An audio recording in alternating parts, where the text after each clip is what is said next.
Olá pessoal, nesta aula eu vou explicar para vocês o uso de estruturas, né, para que elas servem, como que elas trabalham e tudo mais. As estruturas elas são usadas quando eu quero criar um registro, como se fosse uma ficha. Né?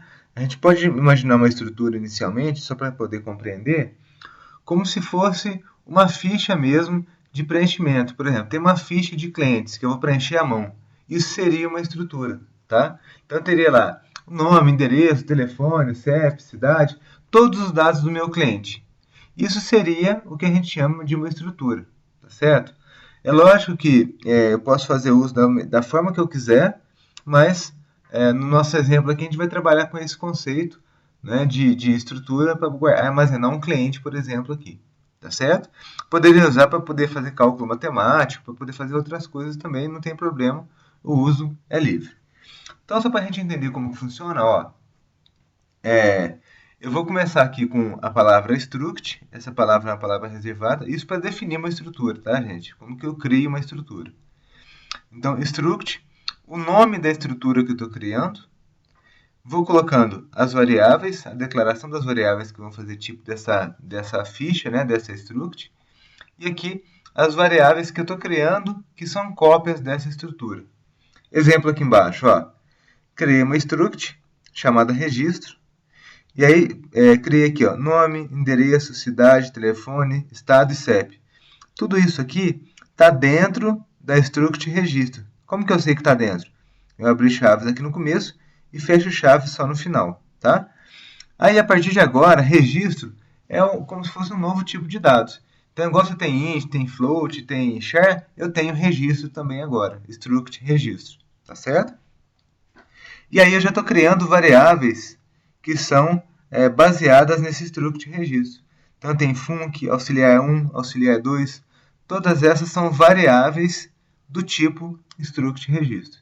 Do mesmo jeito que eu tenho int x e x é uma variável do tipo int, eu tenho func.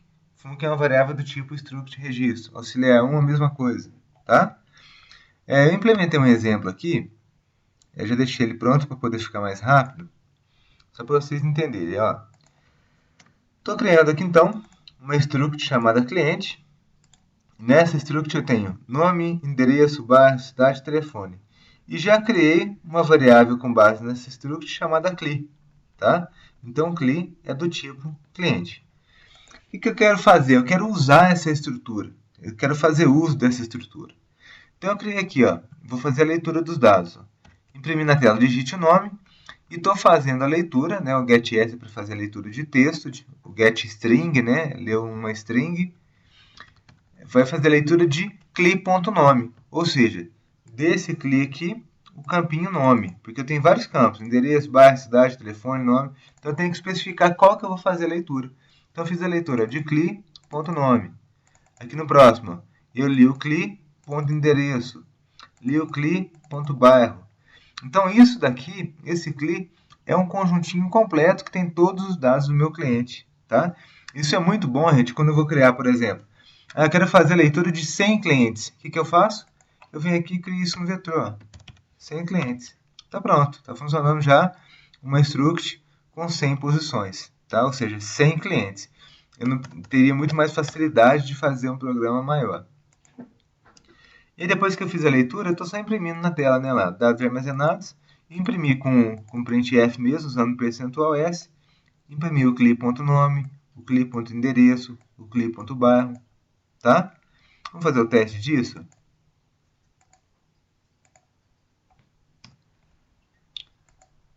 Então, lá, vou compilar e executar. Digite o nome, vou digitar qualquer valor, tá, gente? Só para exemplificar.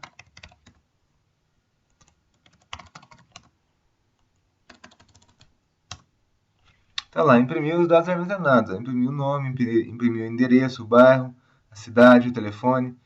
Perceba então que eu tenho uma struct, uma ficha do meu cliente que está armazenado numa variável só, que se chama cli. Essa variável que se chama cli, que é uma struct, ela tem vários campos, né? Nome, endereço, bairro, cidade, telefone. E eu fui trabalhando cada um desses campos aqui, tanto na leitura quanto na escrita, tá certo? Dentro disso, então, o procedimento para fazer a leitura é bem tranquilo.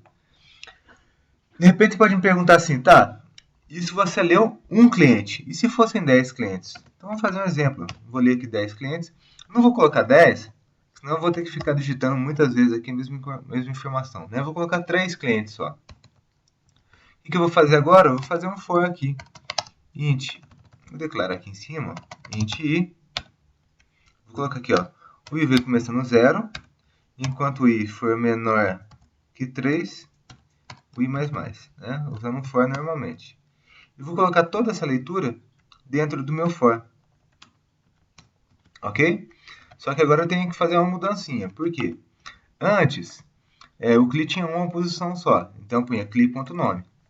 Se eu colocar cli.nome agora, o que ele vai me falar? Falar, olha, você está querendo usar o cli.nome, só que ele tem 3 posições. Qual posição que você quer usar? Então, eu vou ter que usar isso aqui como vetor. Ó. Antes do ponto, então, eu ponho abre colchetes e fecha colchetes. Porque ele vai ler cada um da minha ficha aqui, cada um dos meus clientes, à medida que o for trabalhando, né?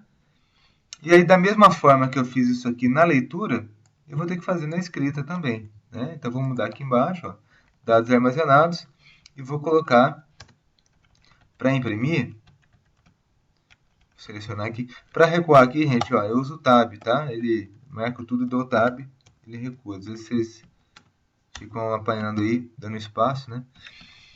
Então, eu vou colocar aqui da mesma forma, o cli i em todos eles, tá? Ou seja, ele vai imprimir o nome. Primeiro ele vai ler os 3 nomes, depois vai imprimir os 3 nomes. Vamos testar? Então eu vou digitar o primeiro nome.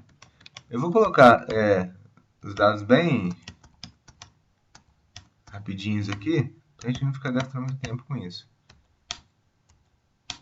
Então lá, imprimiu, tá vendo? Os 3 cadastros, as 3 fichas dos meus clientes, tá? Então, primeiro ele fez a leitura, né? Vocês viram que ele me perguntou 3 vezes, porque eu fiz um for indo de 0 até 3, né? Na verdade ele vai até 2, só rodar até 2. E para casa, a passagem do for, ele vai ler o cli 0, todos os dados, o cli 1, todos os dados, e o cli 2, todos os dados. Depois eu vou imprimir o cli 0, todos os dados, cli 1, todos os dados, e cli 2, todos os dados. Tá? Então, com isso, eu criei aqui uma possibilidade de ler várias informações de uma vez só. Você me fala, tá, e se fossem 1000 clientes? Não tem problema. Mudo aqui para 1000, mudo aqui para 1000 e mudo aqui para 1000. Tá? Vou executar só para vocês verem que está funcionando. Tá lá, eu iria fazer aqui as 1000 leituras. Lógico que não vou fazer, né? Mas eu iria fazer aqui a leitura das 1000 informações dos meus clientes. Percebam que fica muito mais dinâmico, né? A forma de trabalho aqui fica facilitada. Tá? Vou voltar aqui para 3, que é o nosso exemplo, né?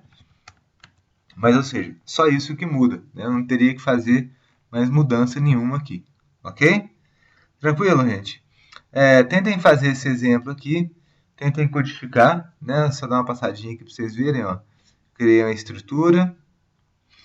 Criei a leitura dos dados aqui. Né? E, por último, eu fiz a impressão. Ok? Tranquilo, né? Qualquer dúvida que vocês tiverem, entre em contato comigo, por favor. E não se esqueçam de fazer esse exemplo que é importantíssimo para vocês poderem compreender.